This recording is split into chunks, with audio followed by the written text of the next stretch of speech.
ജന്മദിനങ്ങൾ എന്നും ഓർമ്മിക്കപ്പെടാത്തതാണ്. എന്നിരുന്നാലും ഇന്നലെ എനിക്കൊരു ഓർമ്മയുണ്ടായിരുന്നു. അതിനൊരു കാരണമുണ്ട്.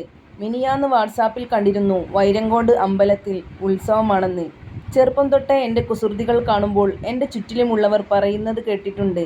വൈരങ്കോട്ടെ വേലയ്ക്ക് അമ്മയുടെ നട എന്ന് പറഞ്ഞ് വരവ് പോകുമ്പോഴാണ് നിന്നെ പ്രസവിച്ചത് എന്ന്.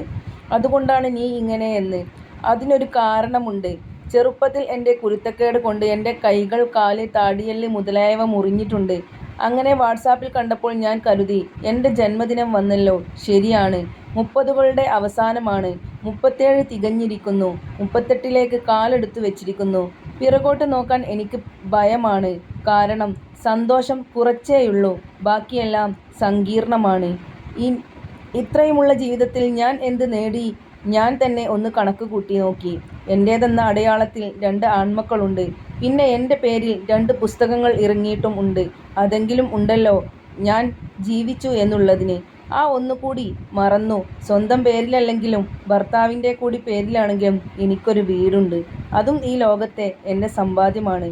എന്തൊക്കെയാണെങ്കിലും ഇനി പുറകോട്ട് നോക്കാനേ ഞാനില്ല എന്ന് മനസ്സിനെ എത്ര കടിഞ്ഞാണിട്ട് പഠിപ്പിച്ചാലും വീണ്ടും വീണ്ടും അത് പുറകോട്ട് തന്നെ സഞ്ചരിച്ചു കൊണ്ടിരിക്കും. പഴയ പൊട്ടും പൊടിപ്പും എല്ലാം കൂടിക്കലർന്ന് എന്നിൽ കണ്ണീര് കലക്കും. എല്ലാം മറന്നുകൊണ്ട് മുന്നോട്ടുള്ളൊരു യാത്രയില്ല. എന്നാലും ഞാൻ മുന്നോട്ട് സഞ്ചരിക്കാൻ മനസ്സിനെ പാകമാക്കുന്നു.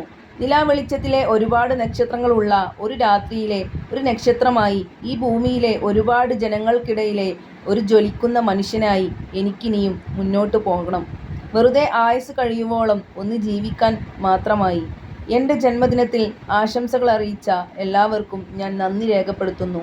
നന്ദി, നമസ്കാരം. റമീഷ ബക്കർ.